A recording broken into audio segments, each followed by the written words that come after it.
This is Barry Zalma, Zalma on Insurance. I am an attorney, retired from the active practice of law, and now spend my time as an insurance claims consultant and insurance claims expert witness, an author and producer of these videos. Today, it's time to talk about ethics and the insurance product.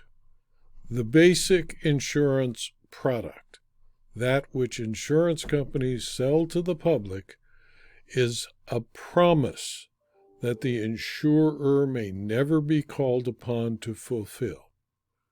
The value of the promise is based on the trust of the policyholder in the insurer being able and willing to fulfill the promise or promises made by the insurance policy.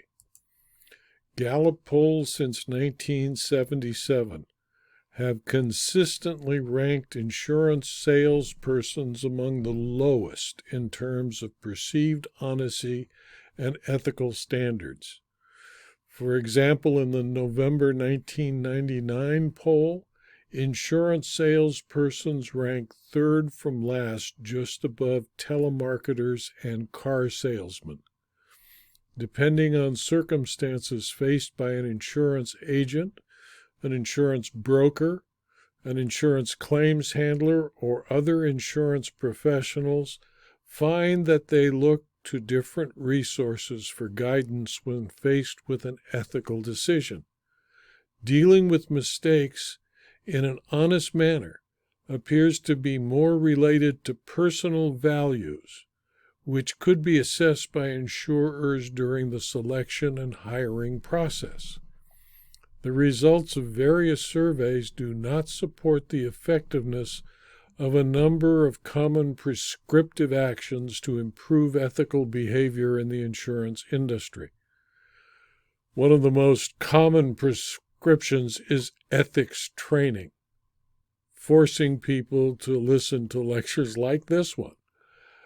The results indicate that logically, far fewer hours are spent in ethics training than in sales training, and probably both training sessions are seldom listened to by those attending. In addition, there was no significant relationship between ethical intent or behavior and having received training or the number of hours spent in ethics training. In addition, it's important to note that larger doses of ineffective training cannot be expected to improve ethical conduct. Training in a formal setting, although useful, will not accomplish anything if the person being trained does not already have a well-defined ethical compass that has been applied to all interpersonal and business interactions throughout his or her adult life. State-mandated ethical training will not change an unethical person into a paragon of ethics. The most ethics training can hope to accomplish is to reinforce the ethics of those students who are already ethical and will have little or no effect on those who are not. Another common prescription is an organizational code of conduct. Studies have established that ethics codes, even if they are perceived to be enforced, are not significantly correlated to ethical behavior. Based on the mixed results of prior research, the effectiveness of ethics code is questionable. In order for ethics codes to be effective, they should be part of a toolkit used to shape and create a strong ethical corporate culture. An effective ethics code will be the centerpiece of strategic operations. Ethics codes cannot alter behavior if they are relegated to three-ring binders or sterile intercompany websites. They must be emphasized from the moment a person is hired and repeated regularly to all employees and officers of the company. Professionalism in the business of insurance is generally associated with ethical behavior. No significant relationship can be found between holding the CPCU designation or any other professional insurance designation and ethical intent or behavior. In addition, knowledge of or reliance on the CPCU Code of Ethics was not significantly correlated to either ethical intent or behavior. There is a need for professional organizations such as the CPCU and the CLU societies to develop and promulgate clear standards of ethical conduct on everyday issues in the business of insurance. The celebration of the ethical behavior of insurance salespeople should be at least as elaborate as the celebration of their sales production. The celebration of the ethical behavior of insurance underwriters should be just as elaborate as the celebration of the amount of premium written. The celebration of the ethical behavior of an insurance claims person should be just as elaborate as the celebration of the number of claims closed without complaint. Just as important as celebrating ethical standards is the perception of highly unpleasant consequences for ethical misbehavior through severe public consequences for ethical breaches and termination from the business and from the occupation. A person who breaks the ethical codes must be immediately dismissed. Ethical misconduct should be punished consistently and harshly, regardless of the production performance of the offender. To conduct ethical training, an insurer should include 1. Establishing a solid foundation. There are no shortcuts here. What is the culture of the company? Is it communicated clearly in a code of conduct? 2. Pinpoint the types of ethics training necessary. Some ethics considerations relating to company culture, ethical conduct, both in and out of the office, and ethics training related to the diversity are vital to maintain a positive company cohesion that expresses the need to act fairly and in good faith. Because to every insurance company, acting fairly and in good faith is the constant ethical requirement. On the other hand, ethics related to regulatory and compliance training, data protection, and customer privacy must be maintained or companies risk facing extensive fines. 3. Train employees where they are located. The amount of money spent on compliance training in the U.S. totaled roughly $90 billion in 2018. Nowadays, with video conferencing software or online virtual classroom platforms, a company can communicate the various requirements of its ethics training for employees simply over the Internet. 5. Ensure compliance, proof of presence, and proof of focus. It is not enough to inform employees of the guidelines of compliance. The insurer must ensure that employees have fully absorbed all the information.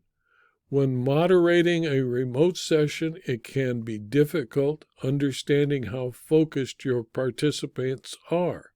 A simple multiple-choice test can aid in establishing compliance. And 6, encourage group activity. Quality results if the session is as dynamic as possible. Training sessions can be quite boring if the audience is passive, sitting in the back row or at a computer terminal doing other work through a smartphone. Ethics training is essential for an insurer's ability to successfully communicate and carry out its main goal of dealing with all insureds and claimants fairly and in good faith.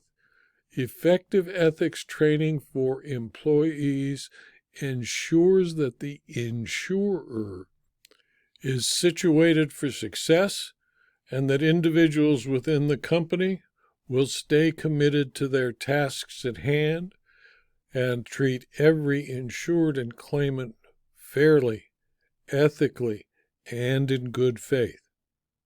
So what is the ethical insurance professional? Insurance industry practitioners must demonstrate in all interactions with customers the following common values. 1. Honesty. 2. Integrity. 3. Professionalism. And 4. Trustworthiness. These qualities always top the list of any code of ethics issued by various organizations around the world. Without honesty and integrity, there is no foundation of trust and no ability to act fairly, ethically, and with good faith. Insurance cannot successfully operate without their professionals being persons of high integrity. Unequivocal honesty is what leads to creating the trust of policyholders and claimants.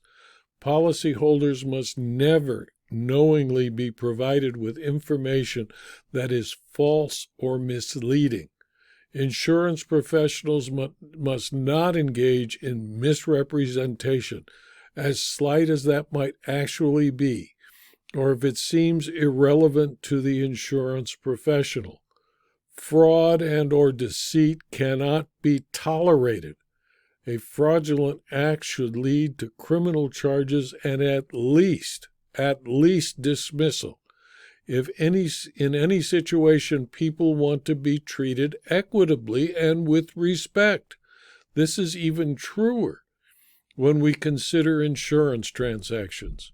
Insurance professionals prepare marketing, administrative, and legal information as the basis for their underlying business transaction. The insurance professional is always in a position of strength vis-a-vis policyholders who are usually quite ignorant about the insurance industry or how it operates. In such an environment, it would be simple for abuse to occur as it did in the 1950s, when the tort of bad faith was created.